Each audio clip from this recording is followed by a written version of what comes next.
Free beer and hot wings in the morning. Grand Rapids rocks all day. 97.9 GRD rocks. Partly cloudy today, 64 the high. It's 50 downtown.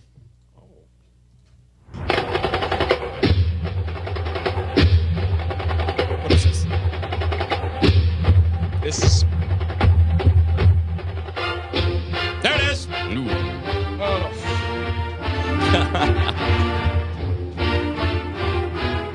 Greatest fight song in all the land.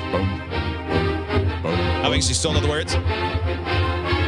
Fight, fight, fight. On. I don't know. It was down in the field. No. No. I only know the first stanza. I don't know this one. The fields of CMU. Varsity. Victory. I have been drinking all day long.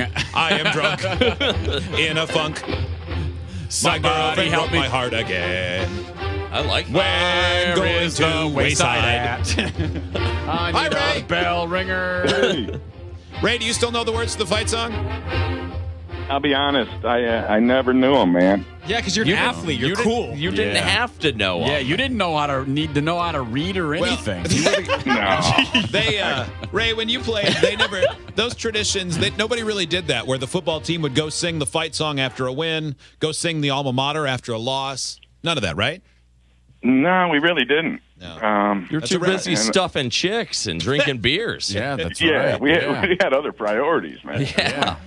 I mean, the songs take like 2 minutes. You guys know that, right? You don't do it from the time the game ends until Sunday at midnight. I mean, there is time. Oh, no. Ray Bentley that's when you joins go us. to get kegs at Old Mission. Yeah, that's true. Ray Bentley joins us thanks to The Score. A great place to watch all the games this weekend. I'm sure it was packed last Saturday, Ray, when Michigan State. Oh, it had to be. And Michigan. There had to be epic butthurt from the amazing blue clad people. Right? It had to hurt. What a miserable game. Yeah. I mean, really, on both sides, it was a miserable game. Why do people keep saying that? Well, that because was a beautiful game. It was epic. I thought it was perfect football. But how can you say when Michigan has 5 turnovers, miserable? Michigan State can't capitalize on but one of them, miserable. Yeah.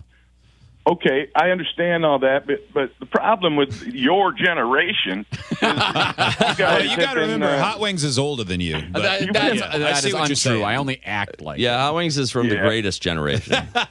You young whippersnappers have been force-fed highlights your whole life, and so you go to a game and you expect highlights.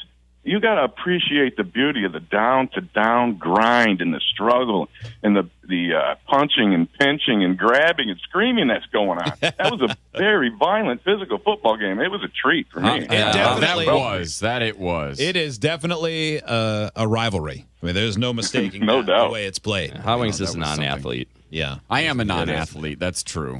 As a former linebacker, you make up for it with looks, brother. It's true. You said last week you'd rather play the kind of game where it's a fight in a phone booth than getting out in space. So I'm sure you'd rather, as just a football fan, and obviously it's hard for you to separate as a former player, but you'd rather do that than see those games where it's like last team of the football wins. Yes, definitely. I want to see snot bubbles being blown and things of that nature. You know, that to me is what the game's all about. That's the beauty and the essence of the great game. People who watch the game at The Score know they have the most beers on tap, great TV, so you can see all the action. Great food as well. You can watch the games again this week. Now, Ray, first of all, credit goes to Michigan State for winning on the road for the 4th time as underdogs, and obviously an 8-3 record against Michigan under Mark D'Antonio is amazing. So I don't want to ignore that and focus on Michigan, but my big surprise this week has been all of the Michigan fans who have gone from Jim Harbaugh can do anything with a roster that was extraordinarily depleted after last season because of graduation rates and departures for the NFL to maybe Jimmy's not our guy. Not that the whole Michigan fan base is that, but that's pretty ridiculous thinking. It is, but that's the knee-jerk society. You know, what have you done for me lately that we live in? And even precious Harbaugh is taking some heat, and that kind of blows my mind. But he kind of sets himself up for that stuff. A little bit, He goes around a little bit, so I understand all that. But I thought this guy was the quarterback whisperer. He needs to start yelling at those dudes. Yeah, the whispering is not where there's wax in their ears. Like O'Korn needs to hit it out. Can of corn. What's wrong with that guy? Yeah, boy, he's a mess. Boy, he was nothing better than a can of corn. It was remarkable. Well, where do these? And okay, you've had a little bit of time since we first talked to you when they were a couple weeks in. And where do these teams, like now that if you can get a better chance to get their trajectory, where do they go? Can Michigan State compete in the East with Penn State and Ohio State? I don't know. I'm more confused than ever. I'll be honest, because I didn't expect that. And, the Spartan defense played like the Spartan defense in the Narduzzi days. Mm-hmm. If they can continue that kind of thing, then they got a chance. And I think Lewerke's getting better. And they're finding some ways to get some production on offense. But I've seen teams get a win like that and ride it. And off they go. And I'm hoping for that. But I've seen them go out the next week and shat their dites.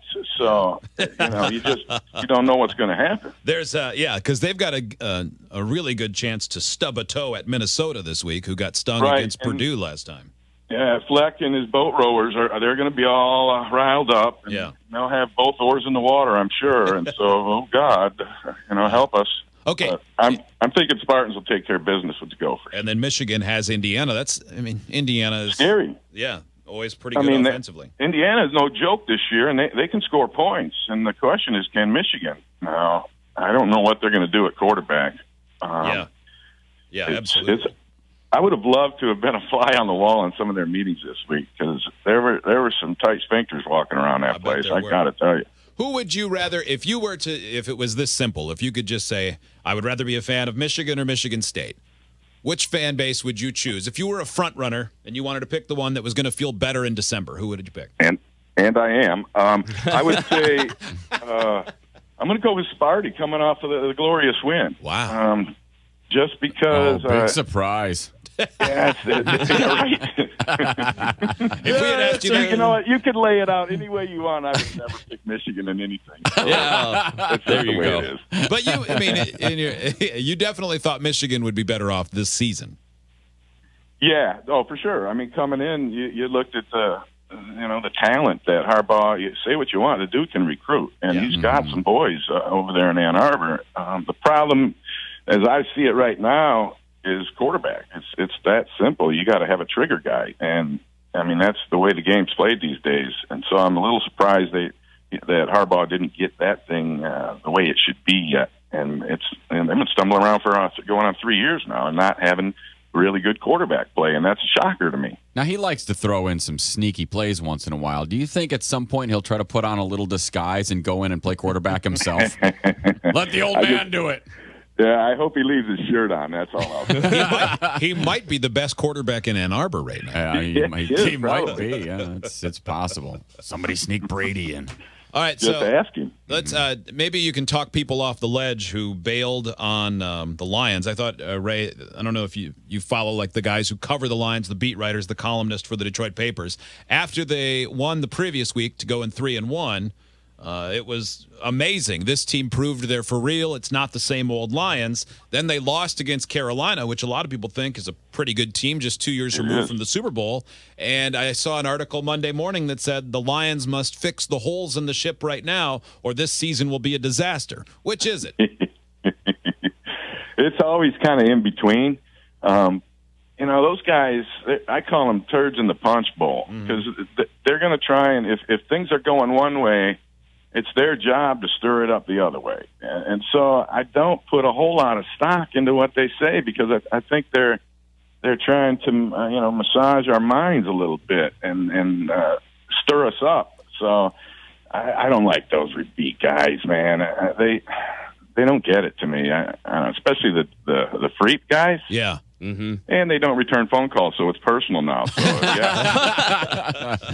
They might not have phones in their office anymore, honestly. The newspaper business is a struggle. Bad times for them. What do they print? 1 day a week? Mm-hmm. Yeah. It's rough. Did you have? How were you as an interview post game or post practice when you were with the Bills?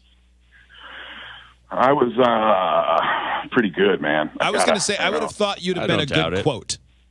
Yeah, I told them basically things that nobody else would. Yeah, and I didn't really care. And we had fun with it. For example, one time after a game, my identical twin brother Ron, was in the locker room, and I said, "Hey, I'm going to go jump in the shower. If anyone comes over here for an interview, just do your best." That's awesome. So I come out of the shower, and Scott Birchtold was our PR guy. And so I kind of sidle up next to him, and they got the bright lights on and the camera rolling, and they're interviewing my brother, and he's kind of stumbling around a little bit. And I'm looking at Birchtold, and he's got this look on his face all wrinkled up like, oh, my God, what's going on here? Yeah. So I tapped him on the shoulder. Yeah, no, you hear a noise like, what? He looks at you, looks at the other guy. Right. Ray and Ron Bentley star in The Journalist Trap. Yes. And I said, the kid ain't bad, is he? And he looked at me, and I'm telling you, I thought he'd have a heart attack. And we let everybody in on it, and it was all. In the meantime, you're lucky. So you're in the shower, you come out, and your brother has just told every female reporter that it's cute that they think they know football, and he's laughing at him. He used about 18 racist words. He mooned him. He's grabbing everyone's ass. He went full-blown Cam Newton on him. Yeah. Ray, did you ever get in trouble with teammates because of something you said that maybe rubbed somebody the wrong way? Or have just not in trouble, but have an issue? Yeah, not specifically. But I recall one time, it was during the halcyon days of the bickering Bills. Yes. Where all that stuff had come to a big head. And so Marv kicked all the reporters out of the locker room on Tuesday, Wednesday, Thursday. And apparently some old guy, he didn't get the memo. And he comes into the locker room, and, we were told no interviews. Mm-hmm. But I felt bad. The guy, he had a job to do. So I gave him the interview. Oh, my God. They dogged me the whole week about when's my next interview and when's my next article coming out and all that. So I had to eat all that for a while. Right. Oh, Would Marv yell? Or did he make you feel bad like a dad? Because he seems like a dad. Yeah, more like a grandpa. Yeah, okay? He does, yeah. Yeah. All bark and wisdom, but no real bite to it. Yeah. And so we would patronize him. Sure, absolutely, Marv, you're absolutely right, brother. And then we'd all go laugh. Yeah. We actually called him Merv out of universal disrespect. Really? Universal disrespect. Yes. I would have never It was like that. It was a crazy time as I look back on it. I don't know how the hell we were able to come together on Sunday afternoons because we had guys going all different directions. Wow. There was a lot of personality conflicts and things that we wore it on our shoulders, and I think that helped because if you keep that stuff inside, it can fester, and then you're going to have a big blow up, and it's going to go beyond the pale and ugly, and then there's going to be ramifications. You're right about that, I guess. Yeah. We kept on each other the whole time. Yeah, it never let up, and so that was the norm, and that's how we rolled, and so it actually worked out quite well. How does a team like that have that, where yet still everybody trusts everyone to do their job and everything else, and then you see another team that seemingly follows that same script, and it does become a disaster? Can you even quantify the difference between Team A and Team B, or is that impossible? I think I can, and we partied together. We drank like fools, like fish together. Yeah. And I'm talking about the whole team. And I really credit Jim Kelly with that. He opened up his home, which was the nicest club in all of Buffalo. I've heard his post-game parties were legendary. Yeah, incredible, epic. So many stupid things that I can't tell you happened.